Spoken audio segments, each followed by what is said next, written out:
제가 웬만한 분들은 전화 문의를 받으면 그냥 전화로 무료 컨설팅을 해드려요. 이유 중에 하나가 안 오셔도 될 만한 분이 있고요.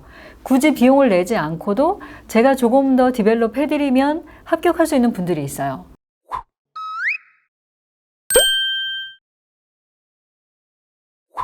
반갑습니다. MN컨설팅 연구소 김상미 대표입니다. 요즘 생활력 신형 창업 지원 제도 덕분에 엄청난 유튜브 댓글을 받고 있어요. 그리고 유튜브에 보시면 제 동영상이 있고요. 동영상 하단에 뭐가 있죠? 상세하게 저희 회사 홈페이지 그리고 저희 회사가 운영하고 있는 채널들과 이메일 주소가 나와 있어요. 물론 전화번호도 있습니다. 이 정보를 통해서 많은 분들이 본인의 사업계획서를 저에게 보내고 있어요. 대표님, 생활력 신형 창업 지원 제도에 저희 사업계획서가 붙을까요? 라고 물어보세요. 붙는 거는 운칠기삼이라고 하면 좀 너무 잔인한 표현이겠죠. 그럼에도 불구하고 운은 좀 따라줘야 될 것 같아요. 왜냐하면 내 사업 아이템을 잘 알고 있는 심사위원들이 심사위원으로 출연하면 굉장히 생큐죠. 왜요? 제가 많은 걸 설명하지 않아도 떡하니 붙을 수 있어요. 컨텐츠가 좋으면.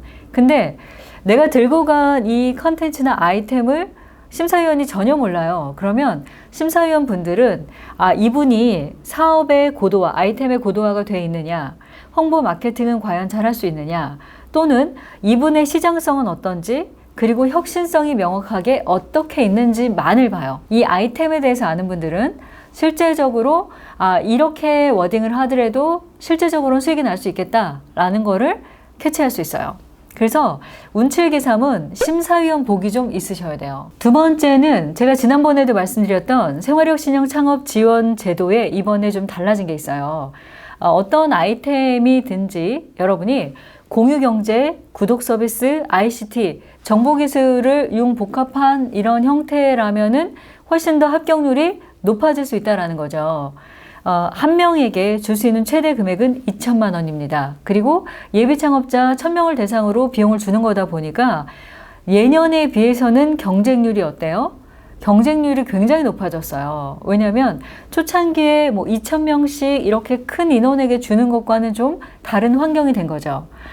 실제 구독과 그리고 공유경제와 ICT라는 부분 융합해서 어떻게 사업계획서를 써야 하느냐 이렇게 제가 말씀드리면 너무 어려워하세요.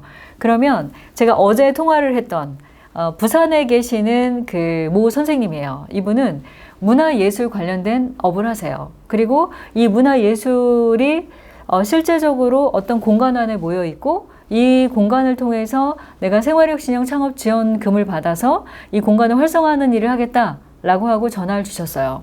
그리고 여러분도 아시겠지만 컨설팅 비용이 약간 비싸요. 제 생각으로는 비싸다는 생각을 안 하는데 좀 비쌉니다. 그러다 보니까 제가 웬만한 분들은 전화 문의를 받으면 그냥 전화로 무료 컨설팅을 해드려요. 이유 중에 하나가 안 오셔도 될 만한 분이 있고요. 굳이 비용을 내지 않고도 제가 조금 더 디벨롭 해드리면 합격할 수 있는 분들이 있어요. 그래서 안 오셔도 되는 분은 이 아이템은 안 되는 거예요. 그러면 제가 설명해 드립니다. 어떻게 준비해야 하는지. 근데 어제는 두 번째 케이스예요. 조금만 디벨롭을 시키면 떡하니 붙을 수 있어요. 근데 이 선생님 같은 경우는 문화예술의 컨텐츠를 어떤 공간에 파는데 그 공간에 카페를 하고 싶은 거예요. 아주 베스트죠. 왜냐하면 내가 문화예술 작품이나 문화예술 컨텐츠를 공연하거나 전시하는 공간을 만들었어요. 그런데 이 코로나19 상황에 확진자 숫자에 따라서 거리 두기의 단계가 계속 조정이 됩니다. 그런데 오프라인으로 내가 전시 공간과 판매 공간을 만들면 어떻게 될까요? 안 될 수도 있습니다. 그래서 제가 어떤 얘기를 하냐면 커피는 테이크아웃을 할 수도 있고요. 스마트 스토어를 통해서 원두나 아니면 핸드드립 세트를 팔 수도 있어요. 다시 말해서 ICT라는 부분에 있어서 그리고 구독, 나의 커피가 너무 맛이 있으면 내 원두를 구독할 수도 있어요. 이런 시스템을 갖다가 내가 가지고 있는 컨텐츠와 결합한다라고 하면 과밀 업종인 카페라도 어때요? 실제로 2천만 원을 받을 수 있는 확률이 굉장히 높겠죠. 그래서 사업계획서에 있어서는 내가 예를 들어 오늘 온 것도 있어요. 영상을 찍고 있는 이 시간은요 2시 56분입니다. 날짜는 5월 19일 석가탄신일입니다. 저희가 그동안 너무 바빠서 우리 스텝이랑 저랑 둘이 출근해가지고 유튜브를 또 찍고 있어요. 근데 실제로 오늘 같은 경우도 제가 메일을 확인해 보니까 파충류를 파시는 분이 저한테 사업 계획서를 보냈어요. 그러면 한번 고민해 볼까요? 내가 파충류를 팔아요? 또는 그 베트남이나 이 더운 지역에서 논이를 가져다가 아토피가 있는 아이들 대상으로 판매를 해요. 근데 이 내용을 사업계획서를 써가지고 그냥 여러분이 생활혁신형 창업 지원 제도를 하는 곳에다가 사업계획서를 주고 저 2천만 원 받고 싶습니다 라고 신청해요. 받을 수 있을까요?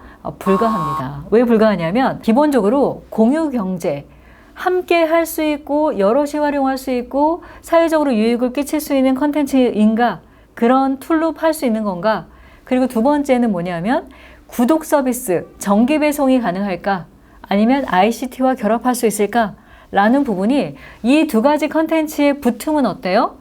그럼 합격할 수 있어요. 그래서 파충류를 가지고 내가 애견이나 반려동물이나 뭐 이런 사업들을 많이 하세요. 시장이 굉장히 작고 앞으로 확장성이 굉장히 좋아요. 근데 이 컨텐츠를 어디에 붙여야 돼요? 말씀드린 세 가지에 붙일 수 있다라고 하면 훨씬 더 고도화된 사업계획서가 될 수 있겠죠. 그래서 사업계획서를 쓰실 때는 저 이런 걸 창업할래요, 여기에 대해서 비용을 주세요 라는 거는 뭐예요? 서울신용보증기금이나 뭐 이런 데들이 있어요. 그러면 최초 창업하시거나 자영업자 창업할 때 대출해주는 금액들이 있어요. 그런 곳을 알아보시는 게 맞고요. 그리고 생활혁신형 같은 경우에는 혁신적인 부분, 불편한 것을 해소하거나 세상에 없던 걸 만들어내야지만 2천만 원을 주고 그 2천만 원을 성실하게 망했을 때 안 갚아도 되는 겁니다. 그러다 보니까 그냥 현재 있는 업종이나 아이템만을 가지고 쓰시면 100% 떨어집니다. 이 부분 여러분 꼭 기억하시고요. 마지막은 여러분이 재무에 관련된 부분을 잘 쓰셔야 돼요. 재무라 하는 것은 뭐냐면 2천만 원을 받기 위해서 매칭, 나의 개인적인 비용은 얼마 쓸 거냐라는 것도 중요합니다. 예를 들어 이런 거죠. 내가 만약에 임대를 했어요. 근데 운영자금이 필요해요. 이런 거는 뭐 바로 돈을 줄 수도 있겠죠. 근데 나는 돈이 아무것도 없고요. 2천만 원 받아서 A to Z 모든 것을 다 할 거예요. 그럼 100% 못 받습니다. 다시 말해서 내가 지금 현금으로 투자하지 않았더라도 진행했던 내용들에 들어갔던 비용들도 다 쓰시는 게 맞아요. 그래서 투자된 비용은 얼마고 현재 2천만 원 어떻게 쓸 거고 향후 얼마 정도 또 매칭해서 내 돈을 나의 신용을 담보로 내가 가지고 있는 현금을 투자해서 이런 사업을 하겠다라고 하는 재무도 상당히 중요합니다. 왜냐하면 이 사람은 2천만 원 나라에서 주는 거로 해보다 안 되면 그만두겠다가 아니라 내 돈을 내서 이 사업을 하는데 2천만 원 보태게 해주시면 더 열심히 하겠습니다 라는 의지를 이 재무 현황 부분에 적으셔야 한다는 거죠. 여기까지 제가 정리를 다시 한번 하자면 내 컨텐츠가 있다. 그러면 현재 2021년도 생활혁신형 창업지원제도에서 지원하는 기준에 맞춰서 공유경제, 구독 서비스, ICT라는 부분과 어떻게 융합해서 사업계획서를 만들 것이냐, 이 부분 체크하시고요. 두 번째, 일반적인 업종인데 남들이 많이 하지 않고 있는 아주 참신한 아이디어예요. 예를 들어서 반려동물 시장이 1,000만 인구인데 파충류는 되게 작아요. 근데 이 파충류를 어떤 컨텐츠로 파실 건가, 어떻게 마케팅 채널에 얹어 팔 건가 라는 부분들을 고민해야 된다는 거죠. 기존에 파충류 샵을 할 거고요. 사람들한테 제가 전단지도 돌리고 온라인 광고도 하고 이렇게 팔 거예요. 이거는 혁신성이 없어요. 그래서 내가 가지고 있는 컨텐츠를 어떻게 아까 말한 세 가지 부분과 연결해서 훨씬 혁신성이 있다는 것을 느끼게 사업계획서 쓸 것인가 라는 게 중요하고요. 그리고 마지막은 재무. 나 나랏돈 100%로 하다 안 되면 망할 거예요. 이게 아니라 진행됐던 나의 비용과 시간도 다 돈입니다.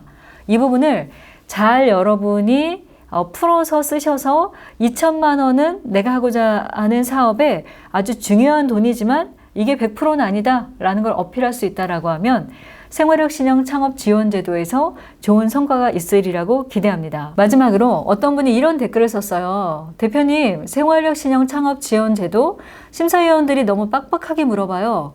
당연히 빡빡하게 물어봅니다. 왜냐하면 국민들이 낸 세금을 걷어서요, 2천만 원을 만들어서 혁신성이 있거나 열심히 사업을 해보겠다라는 분에게 어떻게 하는 거예요? 빌려주는 거예요.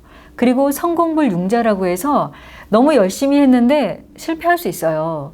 근데 이런 실패하게 되면 갚지 말라고 하는 엄청나게 귀한 돈입니다. 그러다 보니까 예비 창업 패키지, 초기 창업 패키지, 그리고 청사관, 뭐 신사업, 청년 사관학교 이런 거에 비해서 좀 쉬울 수 있어요. 어떻게 쉬워요? 들어가는 자금 자체가 작기 때문에 훨씬 사업계획서 분량도 작고, 그리고 아이템도 생활 속에서 찾을 수 있는 아이디어면 괜찮아요. 하지만 심사위원들 입장에서는 이 귀한 돈을 주기 위해서 아주 꼼꼼하게 질문할 수 있습니다. 그런데 어떤 부분에 대한 질문이냐면 아이템의 고도화, 내 아이템을 얼마나 많이 생각했는지, 정말 이걸로 돈 벌 수 있는지 라는 부분에 대한 질문이 많은 거고요. 그리고 두 번째는 혁신성이에요. 혁신성은 새롭기도 하지만 불편한 거를 개선만 해도 뭐예요? 혁신입니다. 그래서 이런 부분을 여러분이 잘 염두에 두셔서 사업계획서를 쓰신다라고 하면 좋은 결과가 있으시리라고 기대합니다. 지금까지 MN컨설팅 연구소 김상미 대표였습니다. 감사합니다.